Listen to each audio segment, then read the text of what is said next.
Assalamu alaikum, everybody. Welcome.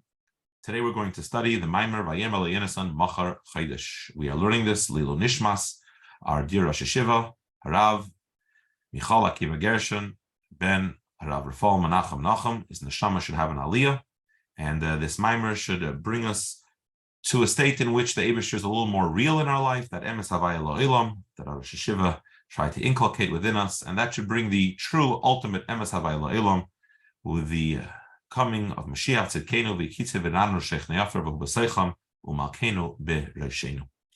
Here we go. Vayomer Yehonasan. Yehonasan is talking to David. Yehonasan, of course, is Shaul HaMelech's son. David is Shaul HaMelech's son-in-law. He's married to Shaul HaMelech's daughter.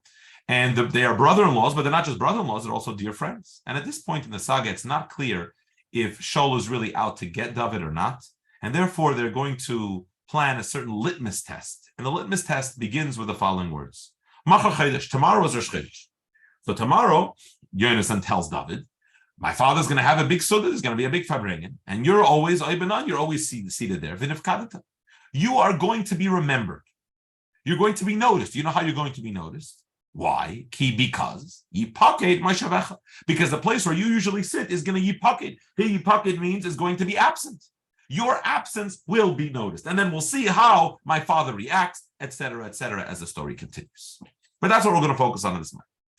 The Tzemach Tzedek says as follows. David is a metaphor. David is a metaphor for the sphere of Malchus, which really is all of the Jewish people, the Chol Yisrael B'nei Malachim. This pasuk is not just literally talking about David, it's actually talking about all of us. All of us are B'nei Malachim. It's talking to the Jewish people. That our absence will be noticed. What does that mean? What does that mean that our absence will be noticed?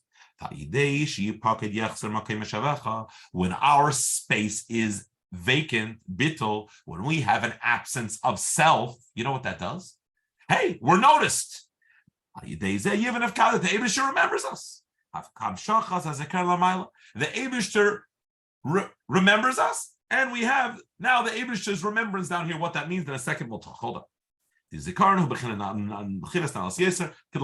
talk about what this means, that Hashem is remembering us.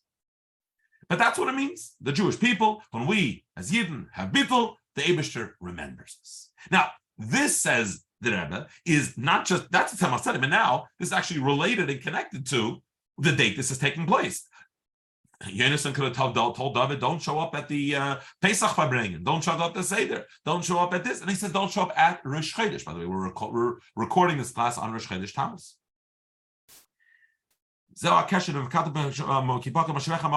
This is related to tomorrow is going to be Rosh Chodesh. What do you mean?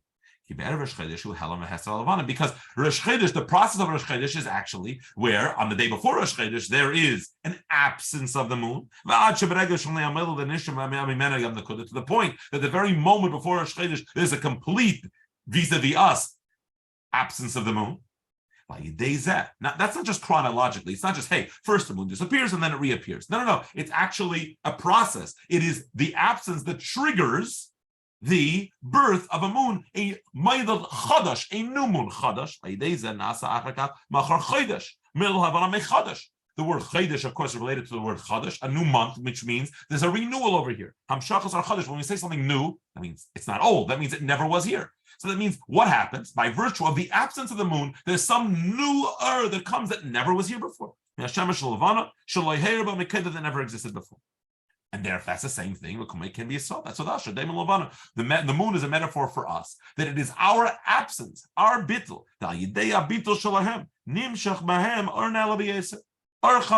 How are we able to have an or chadash within ourselves, within the cosmos, within our world? That happens through the absence of self.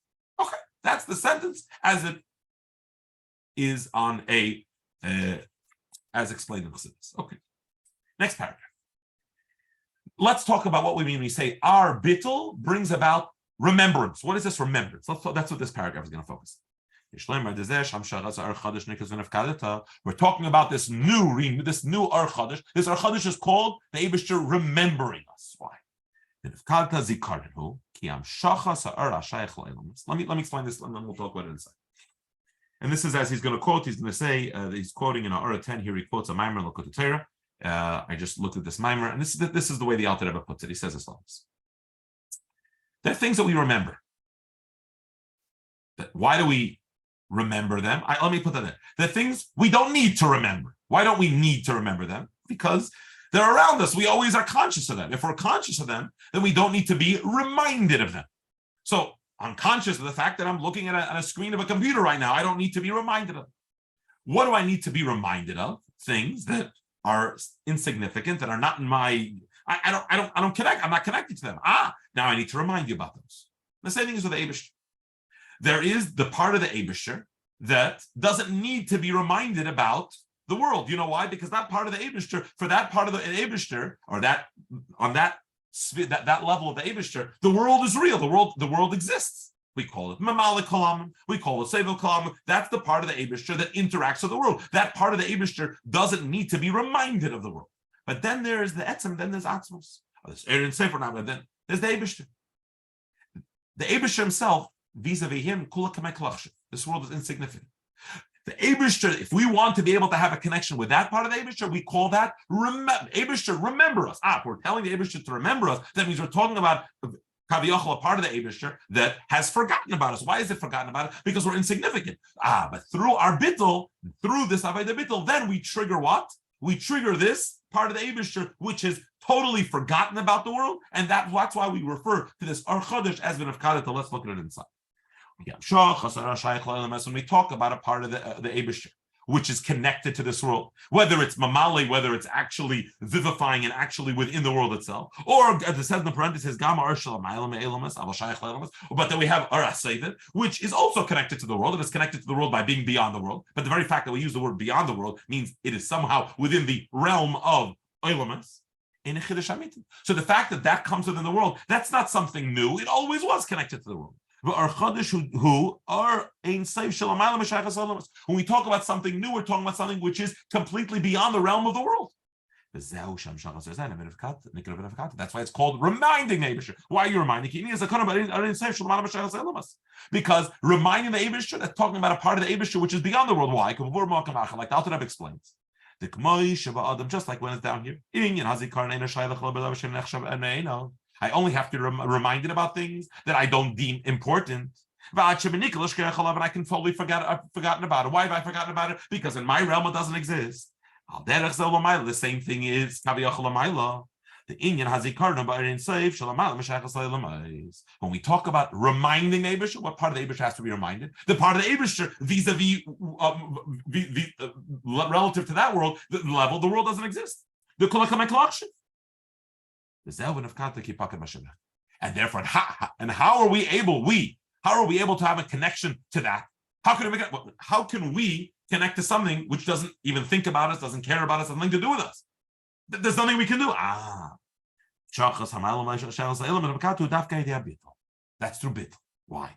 He explains here, and the Maamar, this is the sort of crux of the Maamar. This is what we're going to explore. This entire Maamar is how it is that somehow my bittul can somehow connect me and enjoy a real connection to the etzem of the Eibishter. It's really a fundamental Maamar, but as many of the Maamarim will look above, it goes on a journey, and hopefully we'll arrive at the destination together with a complete understanding of why. Because if I'm serving the Eibishter with my Metzias, now Metzias here, we're not talking about self-centered, we're talking about someone who's dedicated to the Eibishter. But whatever they're doing, it's them doing it. It's a projection of their seichel, their midas, their ratzon. It's a projection of them. So obviously, if I'm projecting myself, then I'm going to only be able to have a connection to the part of the Eibishter which my actions have some connection to. But if it's a part of the Eibishter vis-a-vis whom nothing I do makes any difference, the creation is non-existent, so then I can't access that.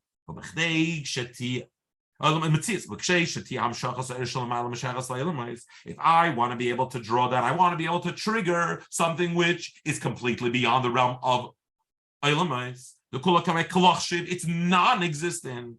How does that happen? I have to be non-existent. If I'm non-existent, then I can trigger a part of the Eibishter vis-a-vis whom the world is also non-existent. And that's how it works. Okay. and that is Ois Aleph of the Maamar. Ois Aleph of the Maamar is through the absence of self, I'm able to draw down the Eibishter, which is the part of the Eibishter which is absent Kaviyachol from the world. Okay. Ois base. Let's talk a little bit more about this Vinifkadata. We're going to use this the Vinifkadata, this Chodsh that we are drawing down, which we are calling the reminding Eibishter. Bir Geidel Ilui Vinifkadata. Shrim Shahidei Pakam Shevecha B'Prati Yisrael. Yuvan Al Piyam Avur B'Kol Teter. Also, if you'd like to take a look, this is a Maamar and look at the Torah. Again, the Alter Rebbe really puts it out in a very organized, lucid, methodical fashion. And there he talks about three types of Isserus Leila. The three ways in which the Eibishter shines forth his down here. There is Isserus Leila Shemitzaratz. The Eibishter, Chafetz Chesed, the Eibishter is kind, generously bestows from his grace onto us. I've done nothing to earn it. The Eibishter inspires me. That's wonderful. That's number one. Number two, I've done something. I've worked. And you know what? My work triggers a reciprocal action from above. And now the Eibishter responds in kind. I've dedicated myself to the Eibishter. The Eibishter dedicates himself to me. So the first one is the Eibishter's chesed. I've done nothing for it. The second one, I've done something for it. And then there's the third one. This is something which comes as a matana. It comes as a gift. I've done nothing to earn it. So it's like number one, right? But it only comes after I've done my part, after the Eibishter has responded to my work, and then the Eibishter gives a gift. I get dessert. That's what it says in the Maamar. So again, notice number one, Chafetz Chesed, the Eibishter inspires me. The Eibishter shines. Number two, I do something, the Eibishter responds. Number three, after I've done something, after the Eibishter responds, now he gives me a matana, he gives me a gift. Okay. Mavur Sham, Alter Rebbe explains over there. So which is greater? Which is greater? The Susad Le'ila, the first one or the second one? We'll get to the third one in a second. Well, the answer seemingly is the first one, because the second one is commensurate with my Avodah. So therefore, it's going to be as great as I've done. Whatever I've done, the Eibishter is going to respond in kind. That's the key operative word, in kind. So if it's in kind, it's going to be as great as I was. But the first one had nothing to do with me. I didn't trigger it. So therefore, it's coming from a part of the Eibishter which is beyond me triggering.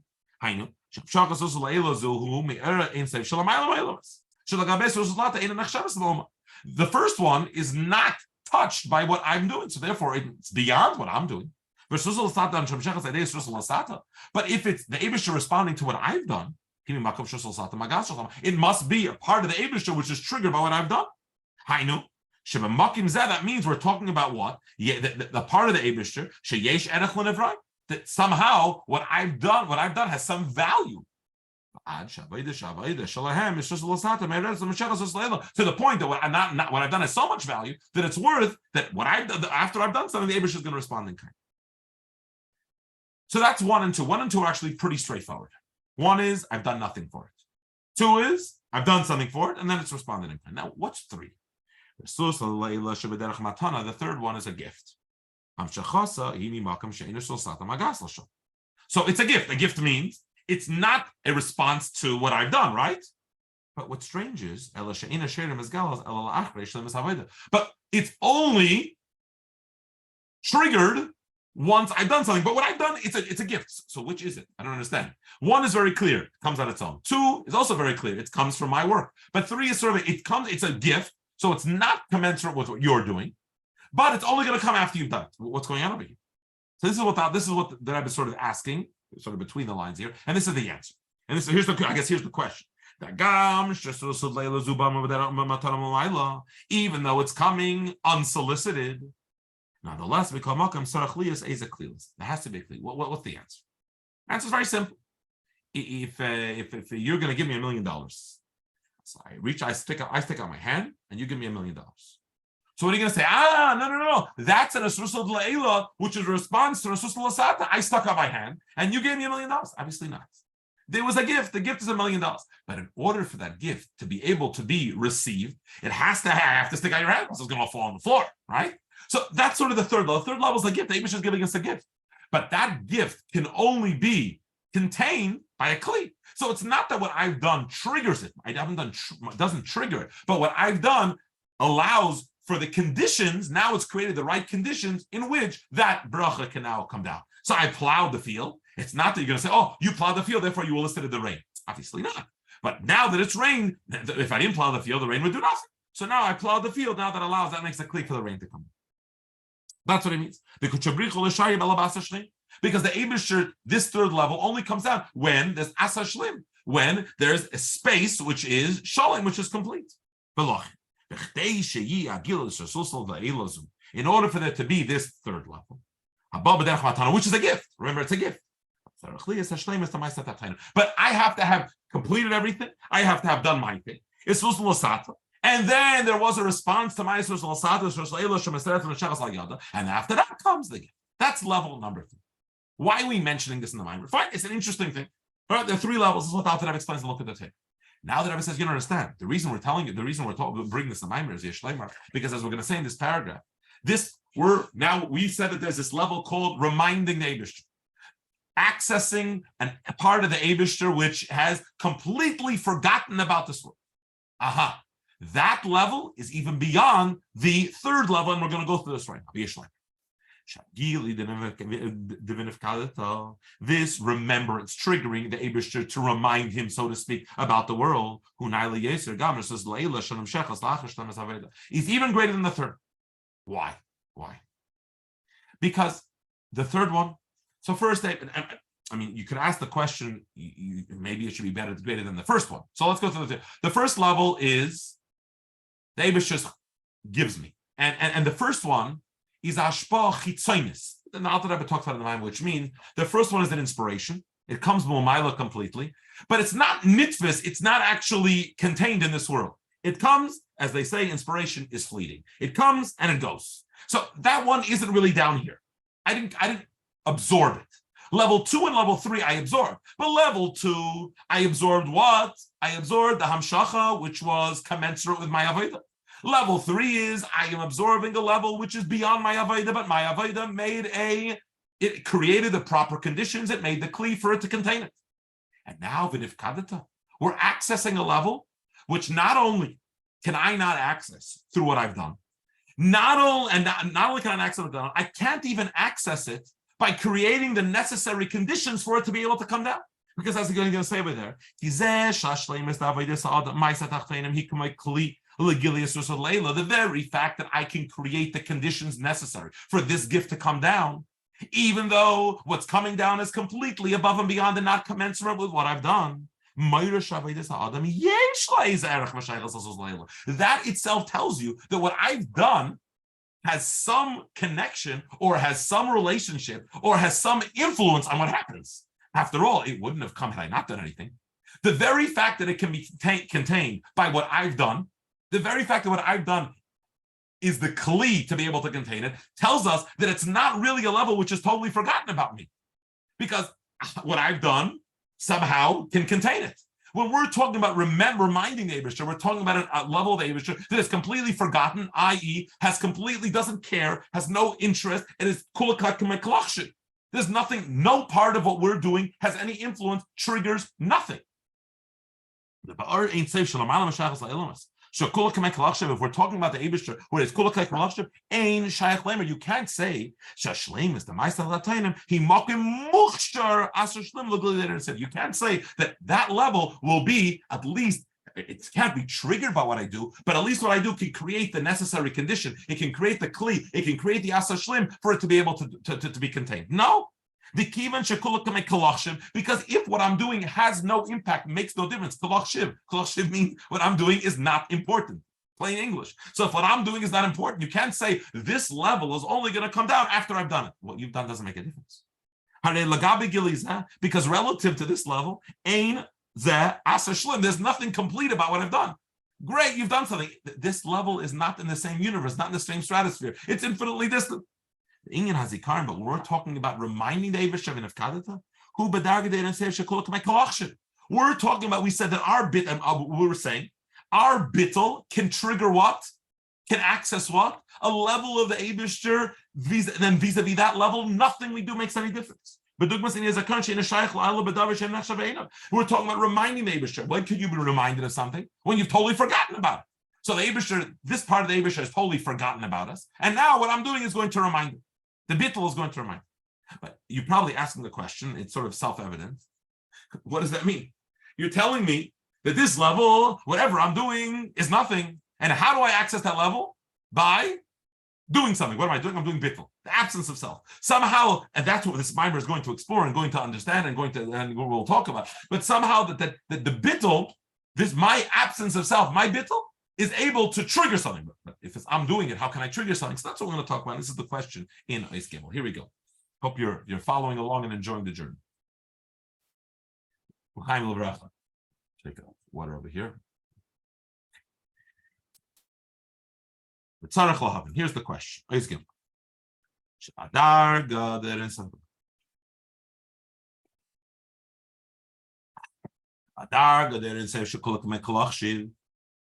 If we're talking about a level of Eibishter where everything is nothing, everything in this world is totally forgotten. So seemingly my bittul is also kolachshiv. You're telling me there's nothing I can do, so how can I do it?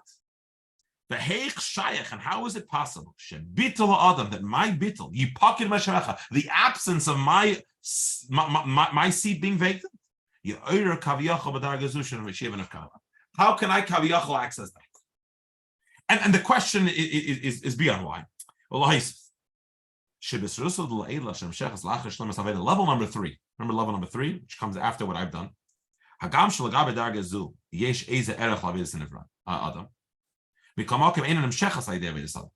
Level number 3, there was nothing I could have done to access that. The only thing I could do is create the necessary conditions for it to be able to come down. Remember? Why? Because it's such a high level that nothing I can do can access it. It comes from the Eibishter. The Eibishter does it. It's a gift. It's a matan. So if it's a gift, why? Remember, this is going back to what we said last time. If it's a gift, why is it only come? Why is the gift only come after I've done something? Because remember, I have to internalize this. Unlike the first one. The first gili, the first level, which I don't internalize at all. The third one, I'm internalizing. How do I internalize it? How do I internalize it? I internalize it by the fact that I've done the avodah. Then there's a response to the avodah, and that creates the necessary conditions to be able to contain, to be able to absorb this third level. But it's not me doing it. But there's nothing I can do to elicit that third level. That third level is a complete gift, right? So why? Because it's such a high level. So what are you saying? The third level, there's nothing I can do to be able to be able to trigger it. But the level that's higher than that, but the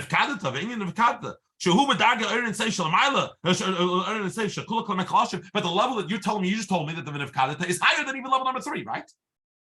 And level number 3, there's nothing I could have done to trigger it. And now you're telling me at this level, which is higher than level number 3, and what can I do? But I can do something to trigger it. My bittul can trigger it. How does that work?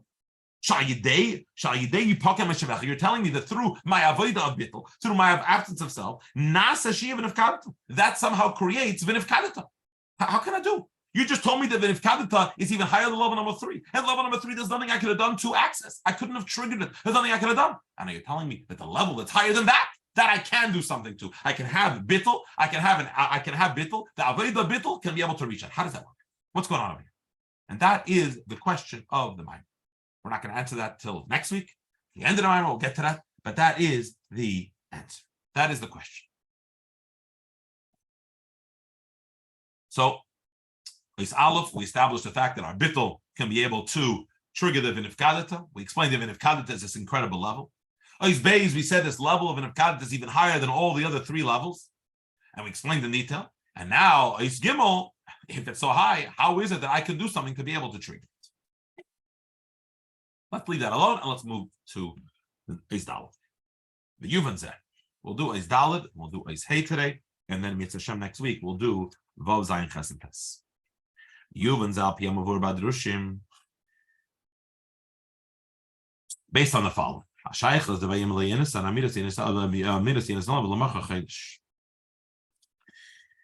We've talked about in the first place the instruction that Yehonasan gave David. Be absent and you'll be remembered. And we connected that instruction. The absence creates remembrance to the fact that Rosh Chodesh, there's an absence before Rosh Chodesh, and that creates an Or Chodesh. But now there's actually, we're going to connect this all to the people, to the individuals who are giving this. Remember, who are having this discussion. Remember, this is a conversation between Yehonasan and David.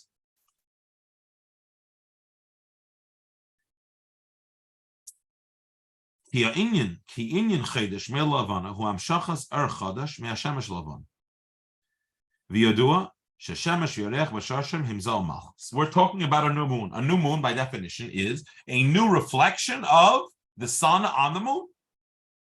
Apichsidis, Lamaila, the sun and the moon are Za and Malchus. Za, the first 6 spheres of Atzilus. Za, the final sphere of Za, the first 6 spheres of Atzilus. Malchus, the 7th sphere of Atzilus. So when there's a hashpa from the sun to the moon, that is what Rosh Chodesh is about. And guess what? Who's talking here? Yehonasan is talking to David. He says as follows.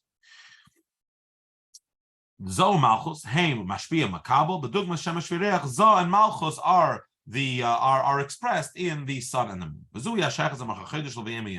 This is actually the conversation again is taking place between Yehonasan and David. Ki David hu bechinas Malchus.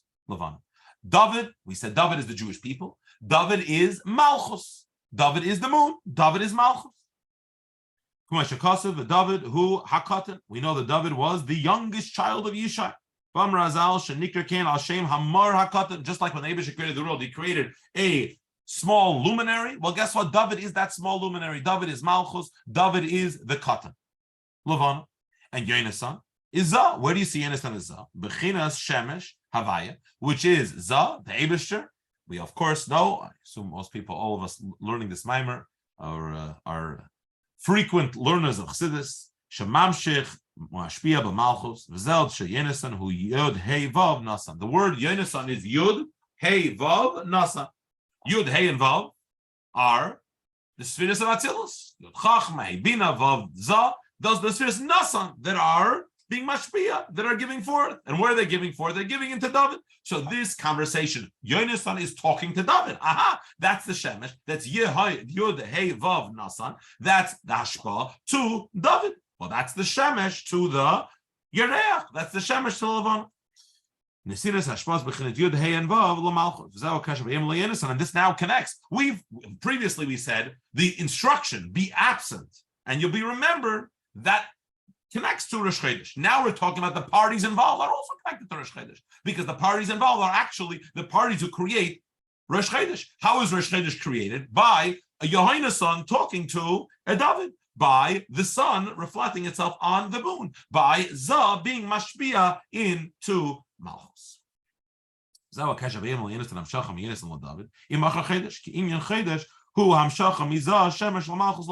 connection. Okay, that's what it explains. But as the Rebbe always does in his Maamar, everything has to be exact. When we have a mashal Chassidus, when we have anything, it can't just be general. It has to be exactly true. Tell me, when is this conversation between David and Yehonasan taking place? It's not taking place on Rosh Chodesh. It's taking place on Erev Rosh Chodesh. So Rosh Chodesh is when you have this reflection of Za into Malchus. Fine. But when are Yehonasan and David having this conversation? Having this conversation on Erev Rosh Chodesh.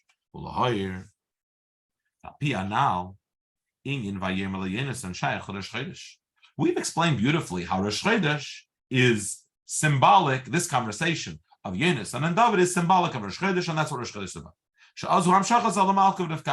That's when you have this hashpa, you have a new energy coming, you have this new light, this new radiance is coming, an Or Chodesh from Zat to Malchus. But when is this taking place? They're having this conversation the day before Rosh Chodesh. Mashma Vayomer Yehonasan Shayach Gam L'Inyan Yipakin Mashavach Shebe'erev Rosh Chodesh. So we have two states here. We have, what are the instructions? Yipakin Mashavach and V'nifkadata. When's Yipakin Mashavach? When are you going to be absent? The day before Rosh Chodesh. That's the bittul, the absence. When are you going to have the nifkadata, the remembrance? That's going to be on Rosh Chodesh. So, fine. When does Yehonasan come to David spiritually? Yehonasan on Rosh Chodesh. But Yehonasan is coming to David erev Rosh Chodesh, which means as follows. This is one of the sort of keys that we're going to have to unlock the Maamar.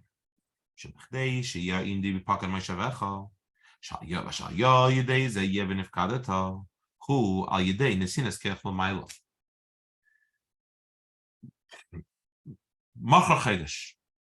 There has to be an absence of self. We have to have the absence in order to be able to have the Levana. In order to have that absence, you need to have Yehonasan talking to David.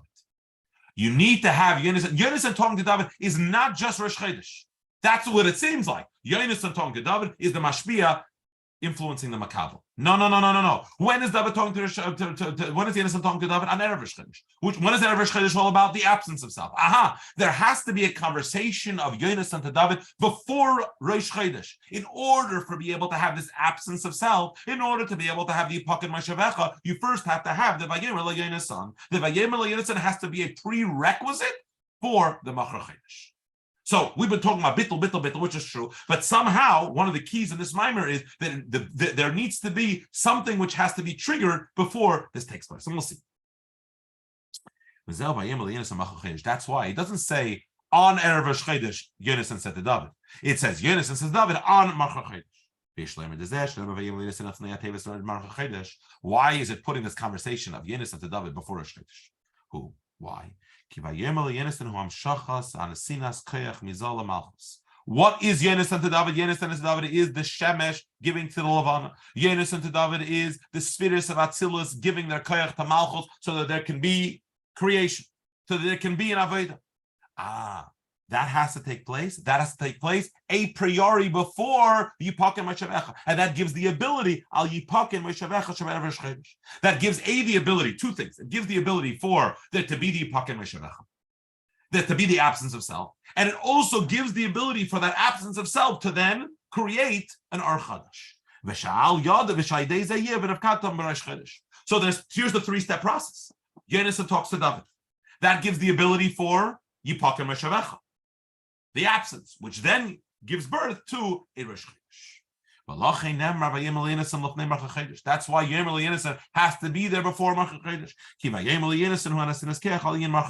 In order for us to be able to have this idea of Machar Chodesh, of erev Rosh Chodesh, in order to be able to have this bittul, in order to be able to have this absence of self, in order to be able to have our Avodah needs to have the Vayomer Yehonasan beforehand. And that does two things. A, it allows us to have an Avodah.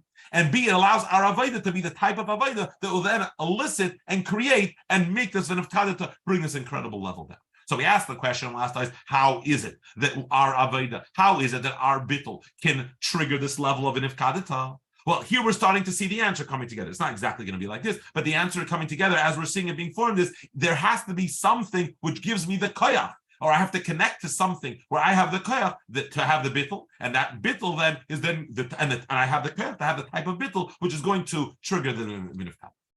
And we're going to give an example of this in Ois Hay, which we will conclude today's shiur with Ois Hay. V'yesh l'kasha zeh. Take a drink over here. V'yesh l'kasha zeh. Imam Mavur Badrushim. Pasuk Vela told us Yitzchak when Avram had this Yitzchak. We all know the famous sentence. These are the children of Yitzchak, the son of Avram, and Avram gave birth to Yitzchak, the son of Lahav. The question is, Yitzchak ben Avram already told you Yitzchak is the son of Avram, so why do I need to tell you? Why do you have to repeat Avram Yitzchak that Avram gave birth to Yitzchak? As explained in Chassidus, that Avram and Yitzchak here are the modus operandi. What is Avram? Avram is Hamshacha Momayl Lamata, and Yitzchak is Alam Momat Lamayl. Avram spent his life, Avram spent his life streaming forth, giving forth hashpah. Yitzchak spent his life making sure that hashpah actually had some hold in this world and taking the world, as it were, and elevating it to the Eibishter. And we'll talk about this. We are all familiar with these concepts of Avram represents the Eibishter coming down here. Yitzchak represents us, our work in moving towards the Eibishter. Magas, Lamakim Naila Yoser. Now, I know this seems like a direct contradiction to what we just said in Isbez. So to translate these words, when I work for something, my work, bringing earth up to heaven is greater than heaven coming down to earth. Now, I know we've been saying till we at least we mentioned in the first ice there in Isbez that what do you mean? If the Eibush is coming down without my work at all, then that's some high level. But if it's me doing it, then obviously it's only triggering a type of level which I can trigger. And so this goes back to the Maamar. The Alter Rebbe himself asks this question in the Maamar, and look at the Torah over there, and he answers that we're all familiar with. This is one of the sources for it. That it's true that there is something greater about something coming on its own, but it's completely makivdik. It's completely a chitzenistic hashpa. The real hashpa, when I'm working, I'm able to draw something down which is real. So that's what Alter Rebbe explains in the Maamar. But here, needless to say, here we're explaining and we're talking about the fact that when I'm working, the Yitzchak is greater than the Avram. But you need the Avram before the Yitzchak. He's going to say, if the Ish goes first, if the Eibishter goes first, if it starts with an inspiration from above, that's going to produce a weaker offspring, an Akeva. But if it's starting with Isha, which refers to us, the Jewish people down here, Araveda, then that'll create a stronger offspring. The halas man is just a Kabbalistic way of saying that when we work for it,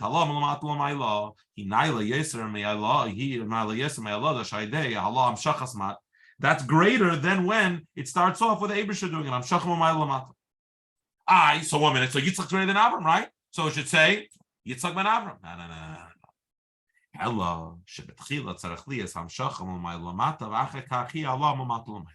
Avram needs to be there before Yitzchak because Yitzchak can't start on his own. There are two reasons. And two reasons for Yitzchak. In other words, two reasons. It's all about Yitzchak. If it's all about Yitzchak, if it's all about my Aveda, if it's all about me serving the Eibishter, so then it should be Yitzchak. And Yitzchak's going to bring in Avram. He said, no. You need to have Avram first. You need to have some inspiration. There needs to be something beforehand. Why? Two reasons. Number one, because on my own, I'm not going to be inspired. That's simply, I'm going to stay put. A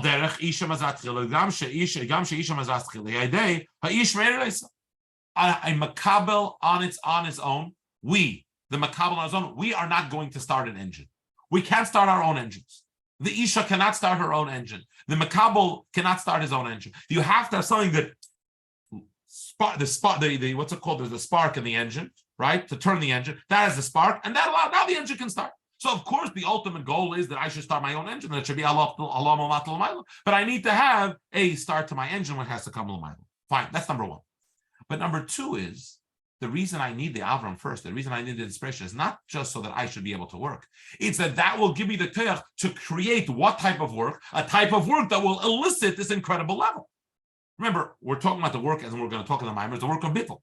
So first of all, I need some inspiration to get my bittul going, if you will.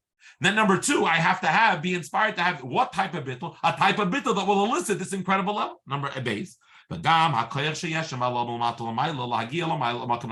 fact that what I do triggers this high level, the fact that I can be able to bring down a zachar, how do I be able to do that? Or his galusai, how do I, and we'll talk about this, there's a key word in the Maamar in the parentheses over here, which we'll, God willing, talk about next week.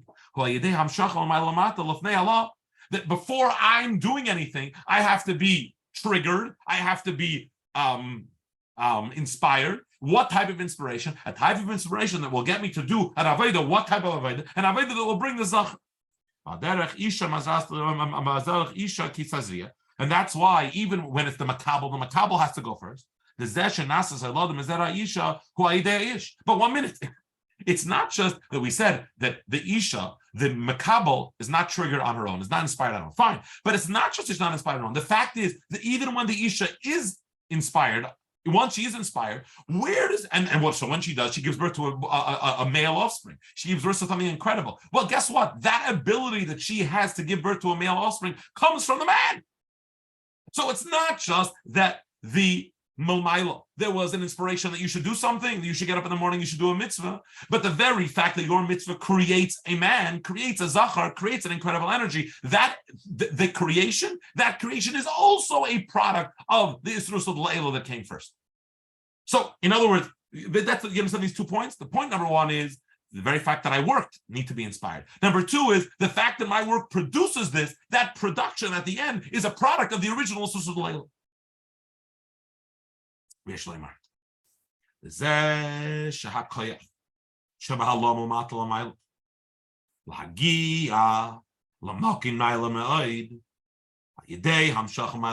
very fact that what do we say? That the fact that what I do can trigger such a high level, that itself is created by the hamshacha, by this was the original one. Let me explain the question in a moment. The question is like this. We started off by saying this ice. How do we start off by saying this? The Yitzchak is greater than Avram. We started off by saying that ultimately my avodah, that's what does it. And this is a very key point to the Maamar. So please, we'll conclude.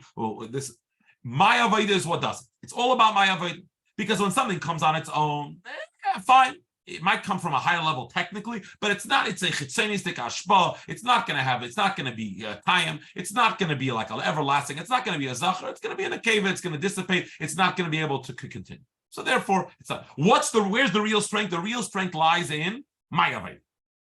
And my avodah can create this zachar. And how do I have the koyach to do that? I have the koyach to do that from the Yisur Leila beforehand. But 1 minute, how can the Yisrosul Leila? The point was my avodah, and you're telling me the only way that my avodah can produce a zachar is by virtue of the fact that I had the Yisrosul Leila beforehand. How can the Yisrosul Leila beforehand? How can it be the instigator, be the one that draws, that gives the? How can it be the one to make my avodah the type of avodah that will bring down this high level? I thought what brings down the high level is my avodah. And that's the whole greatness, that it comes from me. So if the greatness is that it comes from me, that when I really work hard, the Eibusher draws down this incredible level. Why are you telling me? Do you know why what you do brings down this incredible level? It does that because there was an inspiration beforehand. The inspiration is nothing. The inspiration is the Ishmaz, it's the Atchila, it's the Ledis Nekeva. So why is that? I mean, point number one, I understand. In order to get me excited about I'm on my own, I'm a lazy bum. I'm not going to get up. I'm not going to do anything. So I need somebody to push me. Fine, you need to start my engine. But once my engine is started, the whole koyach to create the Ben Zachar, the whole koyach to create this incredible Vinifkada to this great level, that comes from me. My avodah bittul. You're telling me that's the you're telling me. No, we said no. The fact that you can create it comes from the Yisrosul Leila beforehand. Why? Why? I thought this was Leila beforehand is nothing. Fine, it's a starter. No, it's not just a starter. It's actually what gives your avodah the whole koyach. The whole koyach is given by that. Why? I thought it's about me. It's avodah l'mata. It's the halom l'mata. That's his question over here. That's the hagam. The hagam, even though l'chayra, it's all about my avodah. So if it's all about my avodah, why is it that what happens before my avodah is what gives the potency to my avodah? Yeah, it's like this. Who? Because what's the greatness over here? The greatness is my work, right?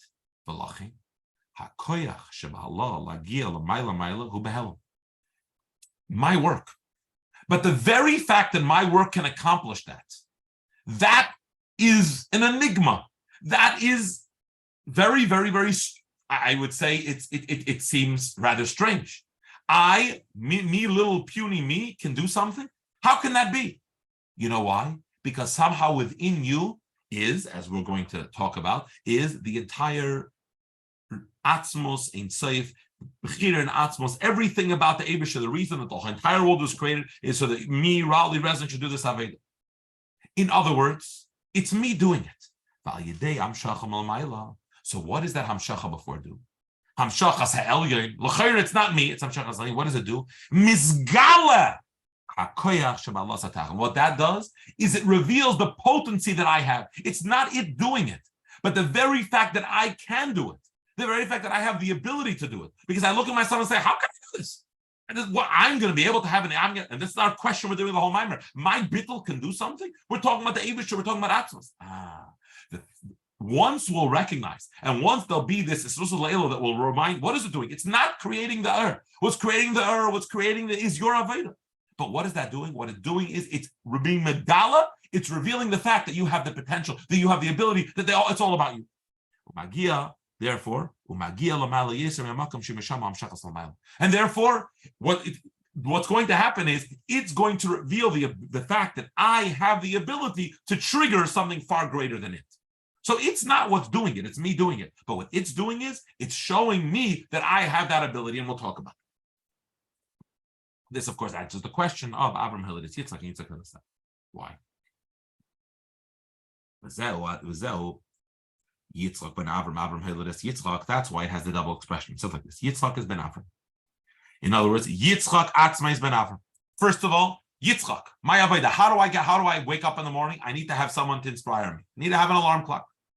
Hu hallah, hu shallah, atzma ba yidei k'dimas hamshacha. First of all, Yitzchak is a ben Avram. I want you to know something. Every Yitzchak has an Avram before him. Every mashpia has every makabel has a mashpia before him. That's the way it is. Avram Hilidis Yitzchak. But then there's the next thing. Avram. What does Avram Hilidis Yitzchak mean? It doesn't just mean that Avram gives birth to Yitzchak. Avram gives the ability for Yitzchak to have children. He says, in other words, Avram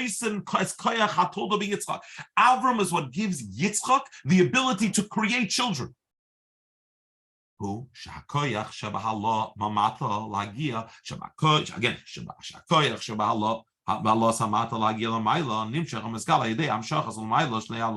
we said before in the last part of this ice, there are two reasons that I need a before this was Lasata. A was Yitzchak ben Avram. Every Yitzchak is a ben Avram. In order to have the next one is Avram Hilidis Yitzchak, the ability that the Yitzchak has, the ability that the Lasata has, the ability that the Halos Man has to be able to create the Zachar. Where does that come from? That comes from Avram is the one who's Hilid, who's giving that ability to Yitzchak. That's Avram is giving that ability, or as Lisa said before, not that he's giving the ability, but he is revealing within Yitzchak the fact that Yitzchak that has that potential to give birth. So Avram gives the inspiration for Yitzchak to just do something, and then B, Avram reveals within Yitzchak. It's through this gili of Avram reveals within Yitzchak. Yitzchak, it's all about you. You have the ability to give birth. Now we're going back to our pasuk. The same thing is true in our pasuk of Yehonasan talking to David. Remember, there's this conversation. This conversation from Yehonasan to David. In the words we've used now, Yehonasan being Avram, David being Yitzchak. Avram, Yitzchak. When does that happen? That happens before Marcha Chodesh. What is Marcha Chodesh? Marcha Chodesh is bittul. Avram has to be there giving Yitzchak, Yehonasan has to be there, giving David the ability. David, it's all about you. Yes, it is. But he has to be the one to give him the ability to do bittul. What are the two things? First of all, First of all, the very ability for you to have an absence of self, David, that comes from Yehonasan. Otherwise, David, you're a makabel. On your own, you're nothing. Habitl v'halad malchus. Yitzchak ben Avram. Yitzchak is a ben Avram. That's true. But then there's something more. The fact is that through the bittul, we reach v'nefkadata, right?